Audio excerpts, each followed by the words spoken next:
नमस्कार शिक्षक साथियों, मैं योगेश्वरी सिंह पीएस मुजफ्फरा हेडमिस्ट्रेस छले से जमा अलीगढ़ से। मैं अपनी टीएलएम के साथ आपके सामने उपस्थित हूँ। ये टीएलएम मैंने झूला बनाया है और बच्चे झूलना बहुत पसंद करते हैं मेले में, लेकिन आज हम इनमें विषय झुलाएंगे। तो हमने यहाँ से इसमें हमारे 8 डब्बे हैं, 1 2 3 4 5 6 7 8 डब्बे हैं। तो हमने पहले नंबर पर क्लास 1 को ही पढ़ाना शुरू किया है कि सरल शब्दों का जो 2 अक्षर के या 3 अक्षर के शब्द हैं हमारे, उनका वो निर्माण कैसे करें अपने आप अपने परिवेश से जोड़कर। तो हमने पहले क्लास में बच्चों के ग्रुप बना दिए हैं और इस पर मैंने इसको प्रदर्शन करना शुरू किया है चित्र के माध्यम से। जैसे ना से नथ है यहाँ पर, तो हम पहले ग्रुप को जो लिखा हुआ है कि पहला ग्रुप, तो पहले ग्रुप को ना से ढूंढने के लिए बोलेंगे कि जो बच्चे इस ग्रुप में हैं 4, वो अपने आसपास परिवेश में जो भी दिखाई दे रहा है ना से, उसको ढूंढ करके मौखिक रूप से हमें बताएं,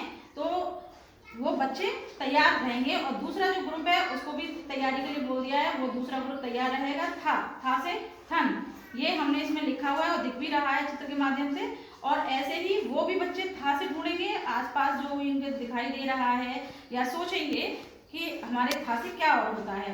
ध, ये हमारा तीसरे ग्रुप का धा से धन है यहाँ पर, लेकिन वो अपने शब्द ढूंढेंगे जो उन्हें अपने परिचित शब्द हैं परिवेश से, उसको ढूंढेंगे। ऐसे ही चौथे ग्रुप को गज, गा से गज लिखा है इसमें, तो ये गज है। ऐसे ही पांचवा ग्रुप जा से जड़ है। फिर अगला ग्रुप छठवा, ऐसे ही नग, ना से नग दिया है हमने और ना से ढूंढने के लिए कहा है। सातवां है हमारा जा से जग। इसी प्रकार से हम उनके ग्रुप डिवाइड कर देंगे और जो बच्चे इसमें देख रहे हैं चित्र के माध्यम से शब्दों को, इसी प्रकार से वो सरल शब्द बनाएंगे, 2 अक्षर के या 3 अक्षर के को मिलकर के अपना शब्द निर्माण करेंगे, जो कि हमारे मौखिक भाषा का विकास करता है। बच्चे मौखिक रूप से हमें बतलाएंगे। तो ये हमारा हिंदी की क्लास 1 की जो H113 दक्षता को, ये लर्निंग आउटकम कोड जो है H113, उसको प्राप्त करने में बहुत मदद करेगा। चित्रों के माध्यम से बच्चों को सरल शब्दों के निर्माण की तरफ ले जाना। देखिए अब हमारे इस चरक में झूलेंगे, इस झूले में झूलेंगे इंग्लिश के शब्द। इंग्लिश में हमने यहाँ शुरू किया है कि ए फॉर एप्पल। हम हमेशा ए फॉर एप्पल ही क्यों बताते हैं और बताते चले आए हैं, और बच्चे ए फॉर एप्पल ही जान पाते हैं। लेकिन हमने यहाँ पर फ्लैश कार्ड यूज़ किया है अपना इसमें, तो फ्लैश कार्ड के अंदर जो दिख रहा है वो है हमारा ए फॉर एप्पल भी है, ए फॉर आंट भी है, ए फॉर आर्म भी है, और ए फॉर एक्स भी है, और ए फॉर एरोप्लेन भी है, और ए फॉर एरो भी है। तो इस तरीके से जब हम बच्चों से कहेंगे कि आपको ए से इतने सारे शब्दों को बताया गया है, तो आप भी अपनी तरफ से कोई 1 या 2 शब्दों को इंग्लिश में बनाइए। तो ये हमारे बच्चे जो है, जो ग्रुप बनाया है नंबर 1, उसमें वो बच्चे ए शब्द से इन शब्दों को ढूंढेंगे अपने परिवेश से, या जो अपनी किताबों से कहीं से भी ढूंढेंगे। और साथ में हमारा दूसरा है B for boy, B for banana, B for brush, B for bat, bench, B for ball या ब्लू। ये सब हमारे चित्र में ये दिख रहे हैं। इतने सारे चित्र में जो शब्द हैं, इससे क्या होगा, बच्चों का शब्द भंडार भी होगा। तो हम बच्चों को यहाँ पर शब्द भंडार कर रहे हैं कि वो केवल ए से एक ही शब्द न जाने या बी से एक ही शब्द न जाने, कई शब्दों को वो जाने। और इसी प्रकार से जो ग्रुप बनाए हैं, ग्रुप भी अपने तैयार रहेंगे कि हमें बी से हमारी बारी आने वाली, हमारा तीसरा ग्रुप है या चौथा ग्रुप है कि हमें बी से बनाना है, सी से बनाना है या डी से बनाना है। इस तरीके से ये हमारे ये चित्र हैं, और चित्र के माध्यम से इसमें तस्वीरें हैं, और तस्वीरों के साथ ही इनके शब्द हैं, ताकि ये बच्चे इन चित्रों को भी देखें, समझें, और शब्दों का इनके पास में एक ही अक्षर का कई भंडार हुआ इंग्लिश में भी। तो ये हमारा इंग्लिश का हुआ, इंग्लिश के विषय को पढ़ा दिया हमने। देखिए इसी तरीके से जैसे हमने हिंदी इंग्लिश को पढ़ाया, हम और भी विषय को पढ़ा सकते हैं। जैसे संस्कृत है हमारा, संस्कृत में हम इनके अंदर पॉकेट के अंदर पॉकेट बनी हुई है, इसके अंदर हम इन चित्रों को फिट करेंगे और फिट करके हम इनको पढ़ा सकते हैं। जैसे पढ़ रहा है, पिक्चर देखिए, पढ़ती पठंती, ऐसे ये चल रहा है तो चरती चरत चरंती। ऐसे ही हमारा साथ में विकसती विकसत विकसंती, ऐसे ही पिबती पिबत पिबंती, और पतति पतत पतंती, चित्र देख रहे हैं, चित्र देखकर धावती धावत धावंती। संस्कृत को भी ले सकते हैं, हम किसी भी विषय को पढ़ा सकते हैं। इसी प्रकार से हमारे इस समय जो चल रहा है, जो सहज के अंतर्गत चित्र चार्ट जो हमें शासन द्वारा प्रोवाइड कराई गई है स्कूलों में कि कहाँ चित्र लगाने हैं, कहाँ चार्ट लगाने हैं, कहाँ कहानी लगानी है, ये सभी मैंने इसको प्रिंट आउट निकलवाया है और इसको फ्लैश कार्ड के रूप में मैंने तैयार किया है ताकि मैं इनको लगा करके आसानी से किसी भी क्लास में पढ़ा सकूं। तो चित्र चार्ट के ऊपर हम चर्चा कर सकते हैं बच्चों की कि ये चित्र में क्या दिखाई दे रहा है और क्या कर रहे हैं, इसके ऊपर आप मौखिक रूप से हमें बताइए वाक्यों को, और साथ में लिखने के लिए भी उनसे कहेंगे। तो ये चित्र चार्ट के जरिए से कहानी है, ये भी हमारा चल रहा है साथ में। तो हमारे जो है इससे भाषा का विकास हो रहा है, मौखिक रूप से भाषा का विकास हो रहा है।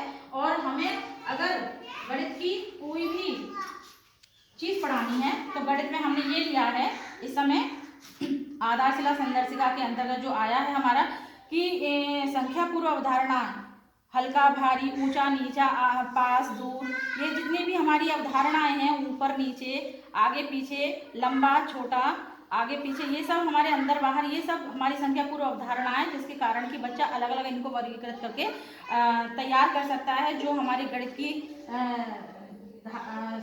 M101 को लर्निंग आउटकम कोड को प्राप्त कर रहा है। हम किसी भी तरह के कोई भी सब्जेक्ट हम इसमें पढ़ा सकते हैं। ये हमारे संख्याएं हैं, याद करा सकते हैं, संख्याओं को कर सकते हैं इसमें, ये इन कार्डों के साथ में लगा करके। देखिए मैंने गणित से संबंधित सोने की जो अवधारणाएं हैं हमारी संख्याओं की, उससे पहले जो है दूर पास, ये सब प्रिंट आउट मैंने निकलवा के रखा हुआ है और इनको हम फ्लैश कार्ड में तैयार करके और बच्चों को पढ़ाने के लिए बना सकते हैं। ये मैंने निकलवाया है। अब मैं आपको थोड़ा सा जो मैंने अलग से काम किया है वो ये है कि मैंने बच्चों को, 3rd क्लास के बच्चों को संज्ञा पढ़ा दी कि संज्ञा किसी प्राणी वस्तु या स्थान के नाम को कहते हैं। अब मैं ये देखना चाहती हूँ कि बच्चों ने, क्लास 3rd के बच्चों ने कितना इस चीज़ को सीखा, जो कि क्लास 3rd के हिंदी 14, हिंदी 3 के 14 लर्निंग आउटकम कोड को प्राप्त करता है संज्ञा। तो इसमें ये देखना है कि क्या सीखा। तो बच्चों से हम कहेंगे कि बच्चों अपने आसपास जो ग्रुप बनाया है, पहला हम ये कहेंगे कि बच्चों अपने आसपास या जो भी आपको व्यक्ति वस्तु स्थान या पक्षी वगैरह का नाम याद है उसको आप हमें बताइए। तो किससे बताइए? हम कहेंगे हमें आ से बताइए। हम कहेंगे बच्चों से कि हमें आ से बताइए। तो हमने ये आ अक्षर दिखलाया।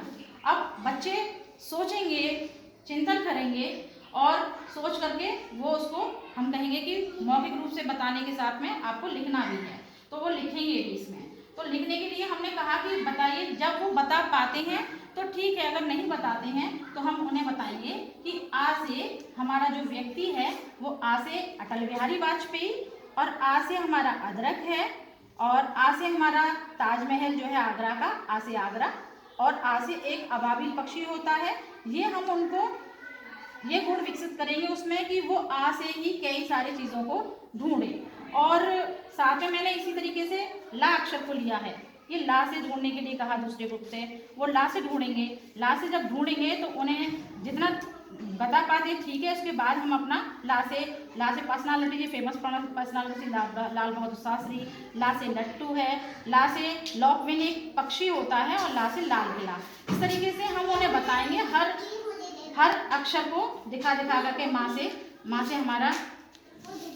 माँ से महात्मा गांधी होता है, माँ से मोर होता है, माँ से मॉल होता है, मंदिर होता है या मग होता है। इस तरीके से हम उन्हें पिक्चर भी साथ साथ दिखा रहे हैं। और अक्षर, ये अक्षर को मैंने इसमें क्यों ऐड किया है वो इसका कारण मैं बताना चाहूँगी कि हमारे जो ग्रुप बने हुए हैं, जो हमारी 3rd क्लास में बच्चा आ गया है, हम बच्चों से पूछ रहे हैं कि संज्ञा किस प्रकार से आपको तैयार हुई है कि नहीं हुई है, कितना हुई है, उसको जब पूछ रहे हैं। साथ में कुछ बच्चे ऐसे भी होते हैं जो कि हमारे लर्निंग गैप 3rd क्लास में आ जाते हैं और उनमें लर्निंग गैप होता है। तो लर्निंग गैप को कम करने के लिए वर्ण पहचान और वर्णों की पहली ध्वनि, मान लीजिए मैंने ला कहा, मैंने माँ कहा, तो कुछ बच्चे ऐसे भी होंगे जिनका लर्निंग गैप हो गया है। तो इन बच्चों को लर्निंग गैप कम करने के लिए वर्ण पहचान वाला मैंने ये सिस्टम रखा है कि वो ल, ज या माँ जो भी अक्षर है, प, ये जो है इस तरीके से मैंने इनको करके रखा हुआ है। इसके अंदर पिक्चर्स भी हैं। तो वो लर्निंग गैप को जो रेमेडियल टीचिंग के जरिए से से हमें खत्म करना है। बच्चों का ग्रुप बनवाया, रेमेडी टीचिंग में जो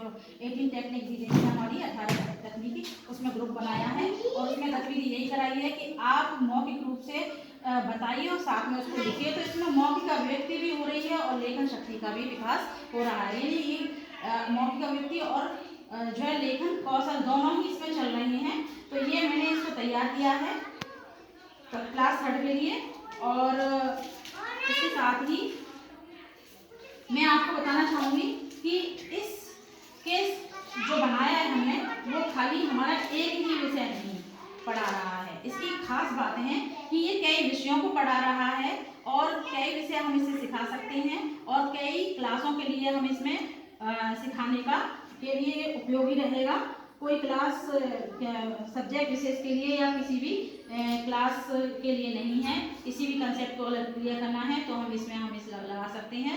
मान लीजिए हमें बड़ी क्लास के लिए ग्रह ही पढ़ाने हैं तो हम ग्रह के चित्र लगाएं और साथ में उसकी जो है अच्छी तरीके से वर्णन करें, चित्र भी देखेंगे और ग्रह करेंगे। और इसमें खास बात यह है कि ये पॉकेट बनी हुई है। पॉकेट इसमें जो बनी हुई है, ये पॉकेट हम बार बार हमने इसमें चेंज करने के लिए बहुत अच्छा माध्यम है। ये पॉकेट बनी हुई है, साथ में इसमें साइड में भी पॉकेट बनी हुई है। आपके जो फ्लैश कार्ड हैं आपने जो तैयार किए हैं, इसमें फ्लैश कार्ड आप अपने रख सकते हैं। ये हमारा पॉकेट है और हम बार बार प्रदर्शन कर रहे हैं, बार बार चित्र को दिखा रहे हैं, प्रदर्शन कर रहे हैं।